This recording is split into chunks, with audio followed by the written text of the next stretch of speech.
go. Hello and welcome back to Calculus 2. This is the section 10.7 on the last 2 out of 10 tests that we use to look at the convergence or divergence of series. What is the meaning of convergence? Means that when you add all of the terms of the series, they add to a finite number. The divergent series add to positive or negative infinity, so they are not finite.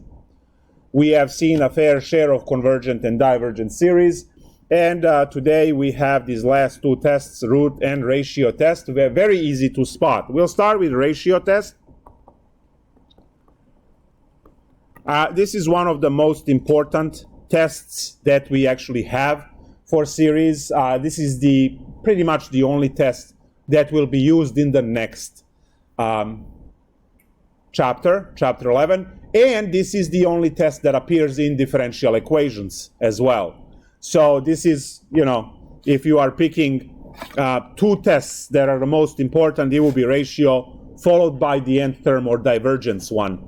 Those are the 2 that you will be using most of the time.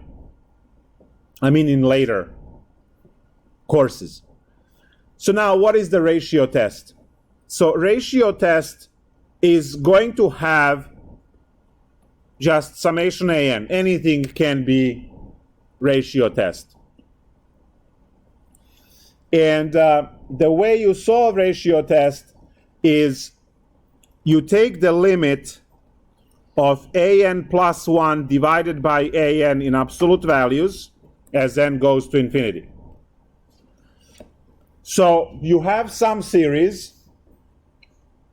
and then you make an plus 1 term and divide it by an, which is what you have, and then this limit can get 3 different values, 3 different results. The limit can be less than 1, in which case you have convergence.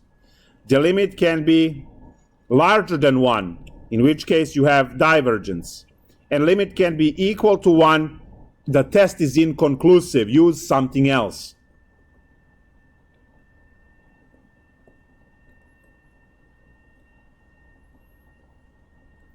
Use other test.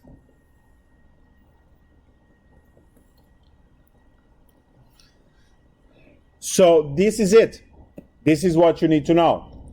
So if your limit is between 0 and 1, less than 1, if it's in between 0 and 1 or 0, right, then it's convergent. If it's equal to 1, it's inconclusive. If it's larger than 1, it diverges, and that's the end of the story. So that's the only thing you are learning. Now, in blue over here, important sentence. This is the only test that you use when factorials are around. Those exclamation marks after the variable. So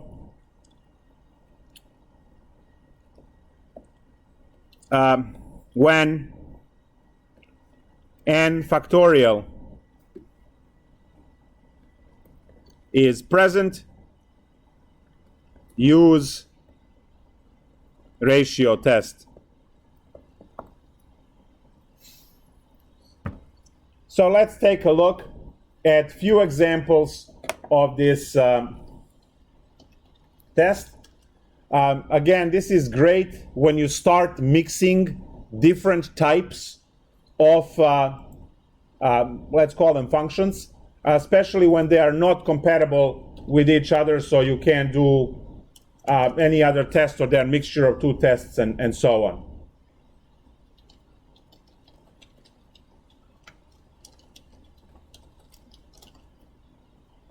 So let's say you have summation of 3 to the n from 0 to infinity. You should know by now. You should know by now because it's been 3 days. Technically, that's 2 weeks equivalent, right? You should know by now that this is geometric series just by looking at it for about half a second. And you see that 3 is bigger than 1. Therefore, this diverges by geometric series because you just know it, right? R is 3, 3 bigger than 1, geometric series. Look at your second row of the sheet you have. It diverges, done. But we can do this problem also using ratio test. Your an is 3 to the n.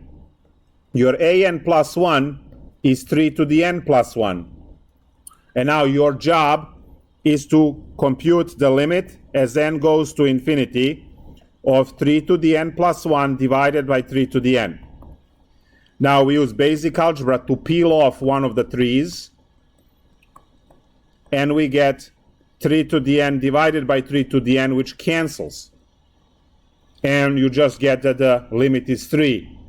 Now when you go into the ratio test over there, rules, you see that when that limit is bigger than 1, you have divergence.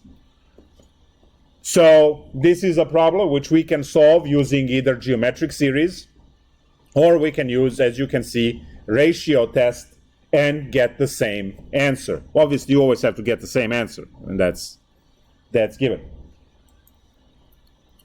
Let's say you have a p-series problem, summation of 1 over n to the 6 from 1 to infinity. Well, that's a p-series problem. You see, it's 1 divided by the polynomial. If you have something more complicated, you will use direct or limit comparison to compare it to the p-series. For this p-series, p is equal to 6. It's bigger than 1, converges by p-series. You can also use integral test if you like pain, because you have to do those 3, right? Rules and then 3 proofs and then do the rest. But hey, how about ratio test? Maybe ratio test is going to be good for us. Well, let's see. Maybe it will, maybe it won't. So my an is 1 over n to the 6. My an plus 1 is going to be 1 over n plus 1 to the 6. To do the ratio test, we'll have limit n goes to infinity. And I will have 1 over, oh, I forgot the absolute values earlier. Holy nightmare, guys. These absolute values are not as important right now, but they are insanely important in chapter 11. So you must have these absolute values. 1 over n plus 1 to the 6 divided by 1 over n to the 6 in absolute values.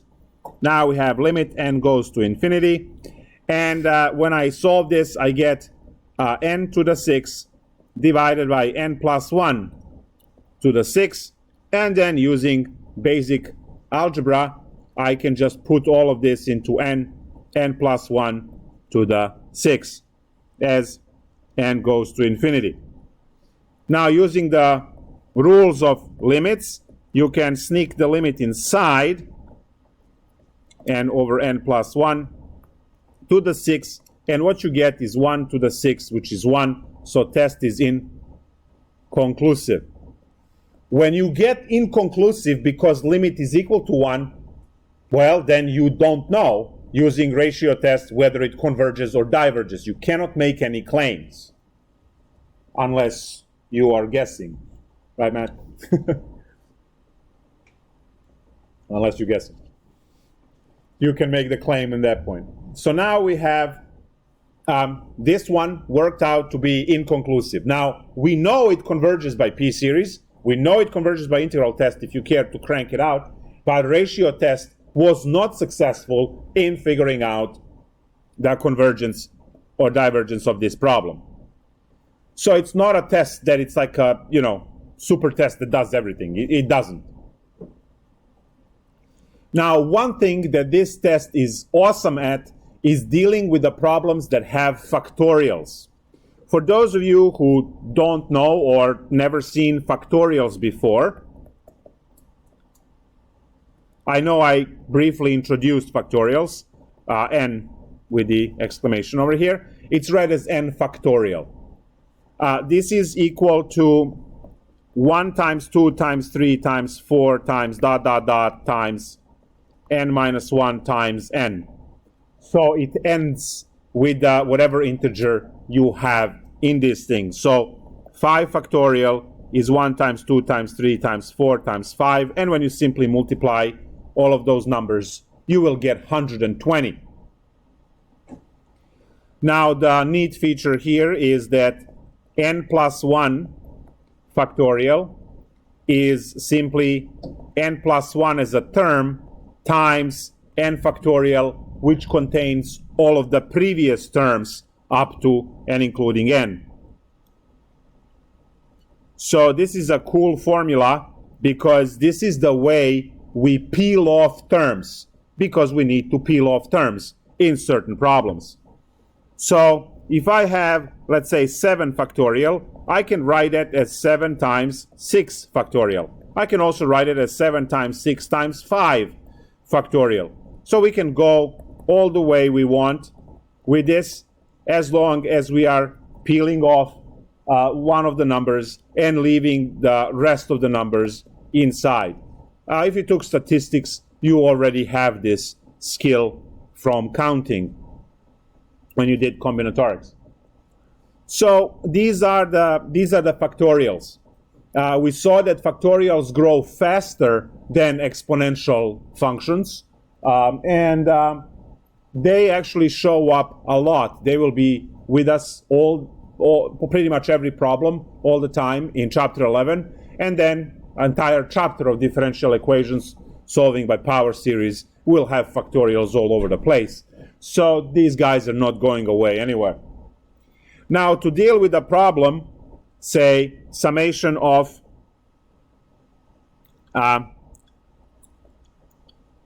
n to the 10 plus 3 divided by n factorial from 1 to infinity, and you want to know whether this problem converges or diverges. So what do? Well, we use immediately ratio test. When we do the ratio test, a whole bunch of stuff is going to nicely cancel, and we'll be able to do the limit easily. So we start with an, which is what we have, n to the 10 plus 3 divided by n factorial. And then we create n plus 1, which will be n plus 1 to the 10th power plus 3 divided by n plus 1 factorial. Limit, n goes to infinity. Our limit is to divide an plus 1 by an, so that's the test. So limit n goes to infinity, and now what I have here is n plus 1 to the 10 plus 3 divided by n plus 1 factorial, everything divided by the original an, which is n to the 10 plus 3 divided by n factorial. It's a lot of convoluted writing, but it's not that terrible. Now all of these terms will be positive terms. We do not need to have these absolute values. We can drop them. The numerator becomes n plus 1 raised to the 10th power plus 3 divided by, and we peel off n plus 1 times n factorial. Now the bottom gets flipped because we are changing division into multiplication. So we are flipping the fraction that it's in the denominator and write it this way. And now you can still keep these, you can get rid of them because all of the terms are positive anyway. And what you immediately notice is that the bad term that we don't know how to take the derivative of cancels completely. So now what it's left to for us is, we don't need absolute values either. So what's left is n plus 1 to the 10th plus 3. And on the bottom we have n plus 1 times n to the 10 plus 3. Now if you remember your limits from Calculus 1, and these are called limits at infinity, you would recall that when you have polynomials all over the place, all you need to do is to look at their leading terms and decide what's happening with the limit. So We just need to look at leading terms. Nothing else matters. And that's only when you have polynomial divided by polynomial. So the order in the numerator is n to the 10. There is only a single n raised to the 10.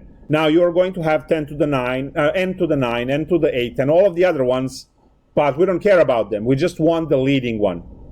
In denominator, when you multiply n to the 10, you will get n to 11 as a leading term. Everything else will be below.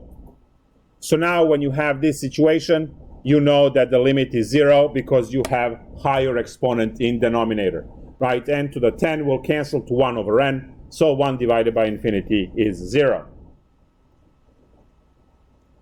So we have that the series converges by ratio test. You can put that, if you want, into the form of the answer we did before, since limit n goes to infinity of an plus 1 divided by an is equal to 0, series, and then you just write the series, which is summation 1 to infinity of n to the 10 plus 3 divided by n factorial, converges by ratio test.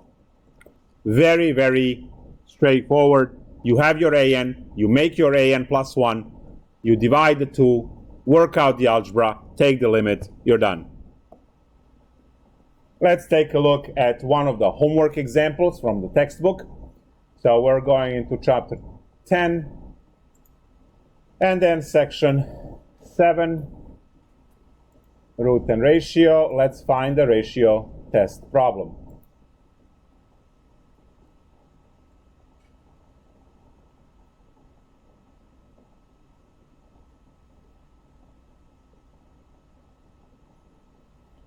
Here is an amazing example where they mix two different types of functions. This is problem 13. Summation of k squared, well, let's use n. N squared divided by 4 to the n, where it goes from 1 to infinity.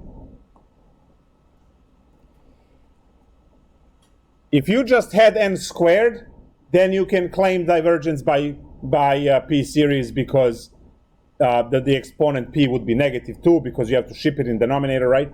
And it will be less than 1, so diverges by, right? If it was just n squared. If it was just 1 over 4 to the n, it would converge by geometric series. So, like upper half of the problem, if it was on its own, it would be divergent. The lower half of the problem, if it was on its own, it would be convergent geometric. Which one wins, right? So, ratio test, in addition to being the only test you use when you have factorials around, ratio test is the best test and usually the only one used when you have mixture of functions like this. On top you have a polynomial, which you deal with p series. On the bottom you have exponential, which you deal with geometric series. So these are two different types of functions. They don't work together at all.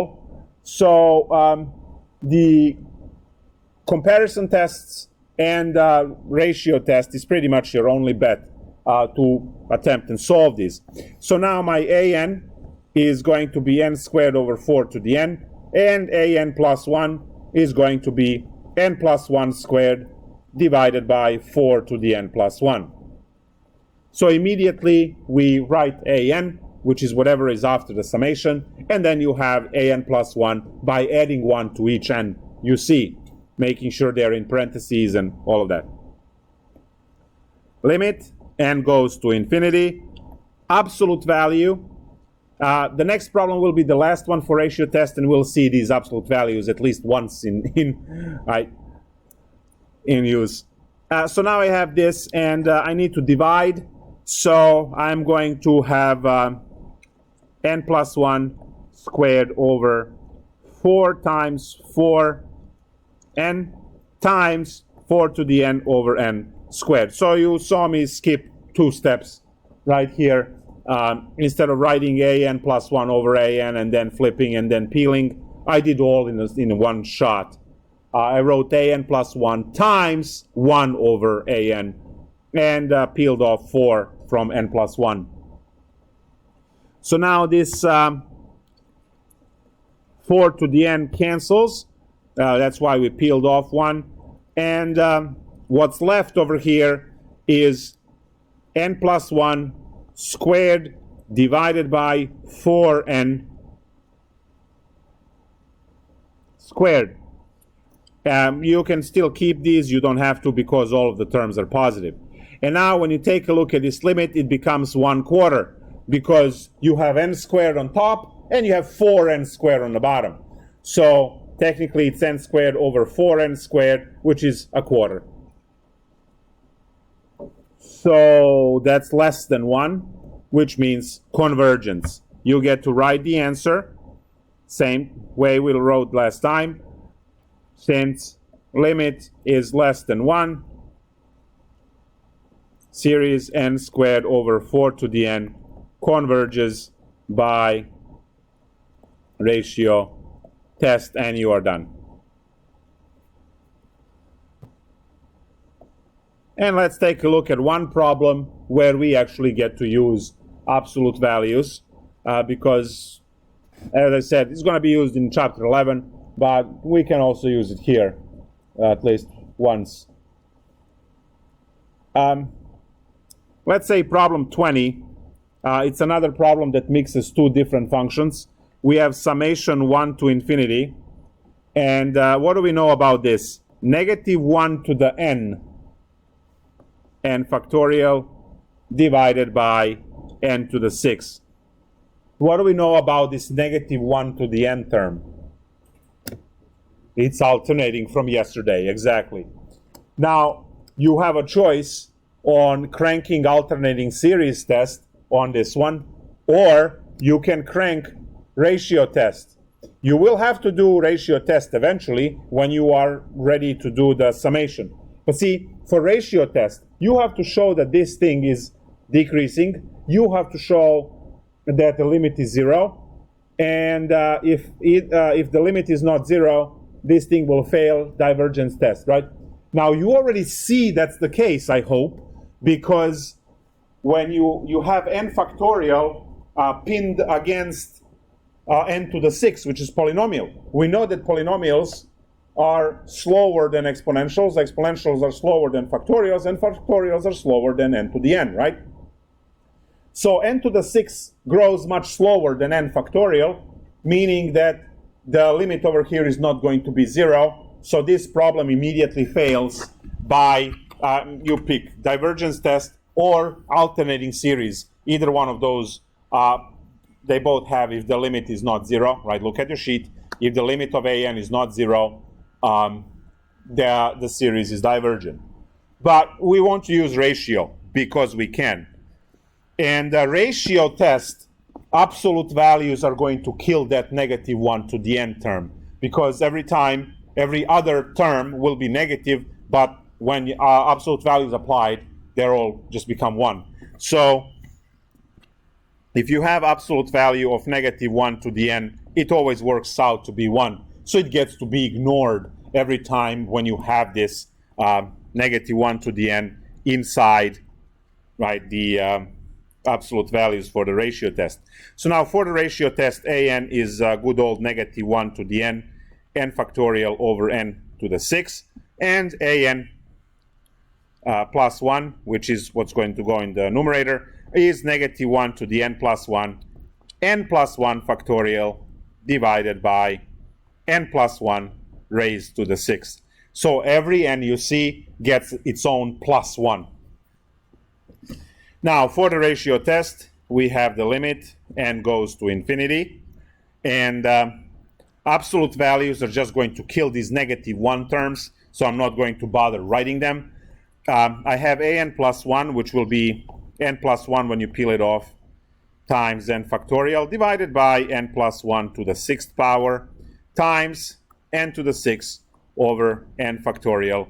I'm going to flip that one immediately. Again, ignoring negative 1 to the n because absolute values kill that term.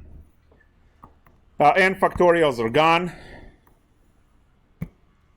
and I don't need to write the absolute value anymore because their purpose was to kill this -1 to the n. Everything else is going to be positive terms. So what we have is n to the 6 times n plus 1 divided by n plus 1 raised to the 6th power. Now, when you look at this, you technically have the limit n goes to infinity of n to the 7 divided by n to the 6, because those are the leading terms. In the numerator, you have n plus 1 times n to the 6, so that's going to be n to the 7. And then on the bottom, when you FOIL this 6 times, right, you will have n to the 6th. So this is all equal to the limit n goes to infinity of just n, which is infinity, which is bigger than 1, and we have what we were expecting to get, which is divergence. We got already divergence by using the nth test or using the alternating series test, whichever one you picked. They both gave us divergence. Clearly, if it's not inconclusive, ratio test also has to give you divergence for the same problem. So problem 20 is a good problem to start and say we can solve this in 3 different ways. Alternating series gives us divergence because the limit is not 0. Divergence test immediately gives you that the limit is not 0, which is pretty much the same method for both. And then third one was the ratio test, where we went through all the pain for no reason to get divergent at the end as well. You have to write divergent by ratio test. So every time you finish these problems, it has to say convergent by what test or divergent by. Now, if you have the longer sentence, the ones that I keep writing in red, that also contains the wording which test was used to solve the problem. On the exam, if you choose to have one, on the exam next week, you will have problems which will state, use the ratio test or use the integral test. But then you will just say, test for convergence. Well, test for convergence means you have the knowledge of 10 tests. One of those 10 tests will work. Now, which one? So, just like before on your exams, some problems will state what to use, it will be obvious, and some problems will not say it. The second part of this lecture is the root test, and the root test is pretty much the same deal. Easy to spot the root test, and conclusions of the root test are identical to ratio test, which is really awesome. So root test will have this situation. You are starting with some kind of summation that goes to infinity of an that it's raised to some power n. Now, to solve this problem, you will take the limit as n goes to infinity of the nth root of an to the n, which technically gives you the limit of absolute an as n goes to infinity. You have, again, 3 conclusions, and they are the same. Less than 1, convergence, larger than 1, divergence, equal to 1, inconclusive. Same as ratio test. Same conclusions. Now, it's different to start it off. For ratio test, you divided an plus 1 by an. Now you are taking the nth root. Now, it's very easy to spot these problems because they are going to have entire problem raised to exponent n. Clearly, we can start with the same example, 3 to the n, from 0 to infinity. This was the geometric series. We know it's divergent because we did the ratio test for it. We did the geometric series test for it. R is 3, so bigger than 1, therefore divergent. So we already know what to expect But look, your function 3 is raised to the nth power. So if you want to solve this using a root test, you will take this 3 to the n, and you will take the nth root of it, which it just becomes limit of 3 as n goes to infinity. Well, there's no more variables, so it's just 3, and 3 is bigger than 1, divergent by root test. So it's a really funny way to do this problem. So now you know how to solve this particular problem using root test, ratio test, and it's a geometric series problem to begin with. Now clearly root test is designed for us to, to solve some more complicated problems than something that you can just solve by looking at it. Let's say you have a problem like problem number 12, summation 1 to infinity of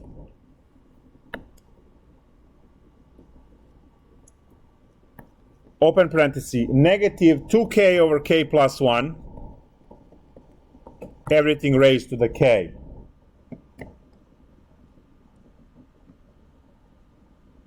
So now you look at this and you say, right, what do I do? Well, the key is that everything is raised to the k. That nth root that you are introducing in a theorem is going to kill this exponent. So I just switch to k's, doesn't matter. So the solution is limit k goes to infinity of the kth root of this whole thing raised to the k, and this is where the root kills the exponent, and all you need to do is to deal with this Calculus 1 very basic limit of negative 2k divided by k plus 1. Now there are absolute values there which would kill that negative sign, right? So the limit is 2, that's bigger than 1. It diverges instantly, right? Because we have the same conclusions as for the ratio test. If the limit is bigger than 1, it diverges. If limit is less than 1, between 0 and 1, it converges. And if it's exactly 1, it's inconclusive. So same conclusions as before.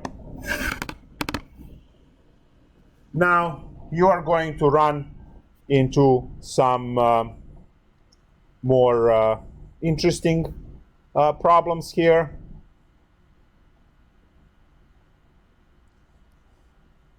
Say you have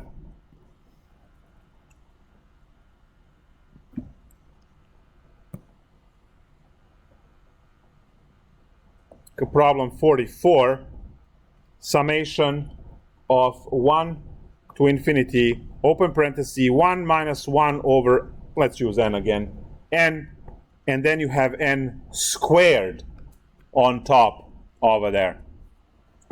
Well, now when you apply your root test, the nth root is going to kill only one of the two n's that you have up there, because this n squared is n times n. One of these n's is going to be killed by the root. The other one is going to survive. So you will have to go through the limit with the other exponent in there. So we have limit n goes to infinity, and we have our nth root of 1 minus 1 over n, and then n squared. So the nth root kills one of the n's, so I'm just going to cross out the square, and we still have one exponent remaining to deal with, 1 minus 1 over n to the n. And now we are supposed to take this limit. Now this limit, you either know what it is, or you have to use the logarithmic method, right, to calculate this limit. You learned that logarithmic method, I believe, in L'Hopital's rules section, I believe 4.7. I did ask you to review that stuff. Does anyone know what this limit is equal to? Aha, e has a plus, but this has a minus. So we'll have to just hack a little bit over here and take this as 1 plus negative 1 over n to the n, which would give us in the limit e to the negative 1. Whatever exponent you have here, so maybe I should write this now as a formula. Well, I'll write it after the problem. So it's e to the negative 1, which is technically 1 to the e. That is less than 1, guys. When you divide, e is about 2.7. When you divide 1 by 2.7, you're going to get a number that is smaller than 1. So, converges by root test. So what I have done is I moved this negative to match the definition of e. I know I wrote this yesterday, but I'm going to write it again, and I'm going to use more general terms now. Let's go and say limit n goes to infinity of 1 plus, and I'll put a over n raised to the n is equal to e to the a, which is why I had that negative 1 there. So the formula must have plus. So what I did is I moved that minus into a negative 1 up there, and whatever you have here, maybe I can put this in blue. There you go. It's going to be the same value. So you can have 1 plus 6 over n, everything raised to the n. The answer would be e to the 6. Those of you who like to connect this to the old formulas, you know, maybe from pre-calculus or so on, maybe you remember that there was a formula for money where you said that amount was equal to the principal, e to the rt, like this. And then there was a compounding formula, p times 1 plus r over n raised to the nt. So if you match that t with t and p with p, you see that e to the r is 1 plus r over n to the n. So whatever the interest rate was, which is the lowercase r, it will show up either as the numerator r over there if you're doing compounding, or if you're doing continuous compounding, which is the one with e.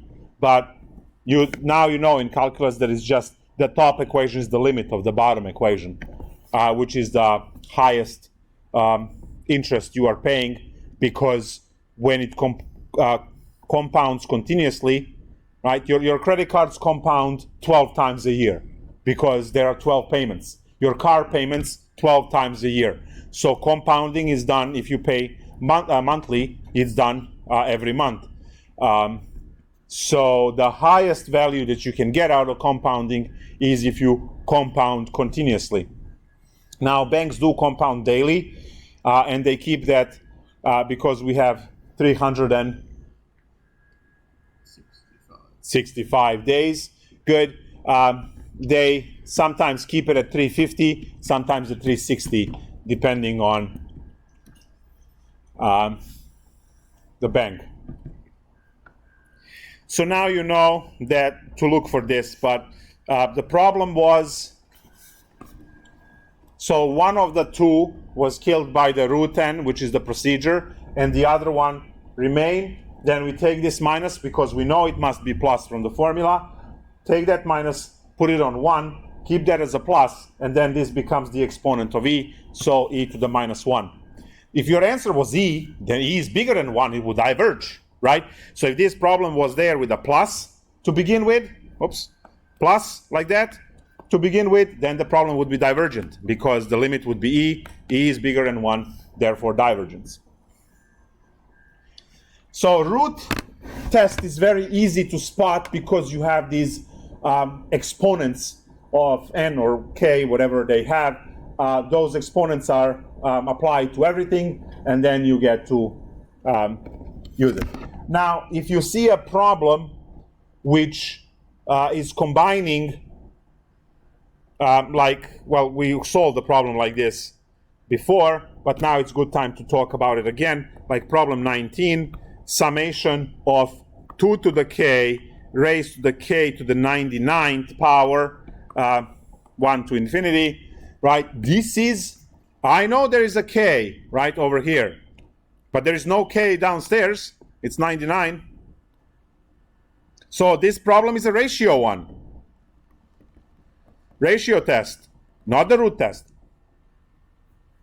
Root test has to have overall k everywhere, and then it works. So obviously you will try this.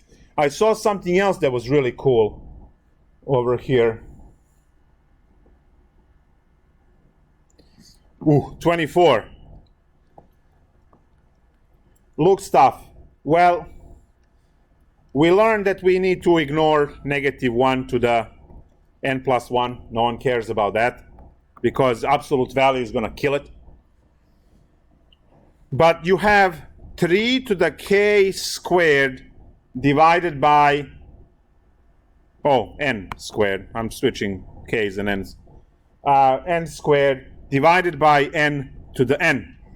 Look at that. Now this is a root test, right? Because your n squared on top is n times n. So you can rewrite your an, kill the negative, as 3 to the n divided by n, everything to the n. Right? You can rewrite this using algebra. And now, when you apply,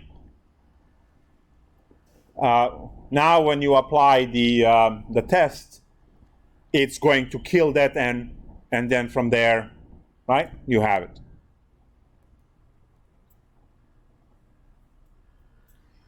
So this one is the root test. Then you have to take, right, this n would die when you apply the nth root. So you just have to take the limit of the inside, but the limit of the inside is exponential divided by polynomial. Exponential is faster, therefore infinity, bigger than 1, divergence, and so on. So that's what we have. That's what we have for ratio and root test, and our lessons on the 10 tests are over. The next section after the break is going to be choosing appropriate test when you have something that looks like this. See, you have the homework examples on page 699. They say problems 30 through 49, 32 through 49. Choose your test. And then just like right there, on a pile. These are the best sections to work out because you are practicing choosing the test, and then, right, each individual test has their own. Look, they want me to accept cookies. Please send them already. I've been accepting these cookies for three years now. I'm serious. Are they good cookies? They never sent. I accept every time. You saw me accept, right? It's been 3 years of me accepting these cookies and I never get them. So the next section is going to be on choosing the test. So that's going to be, I believe, 10.7, right? 10.8, whatever it is. And we are done. So get the sheet ready.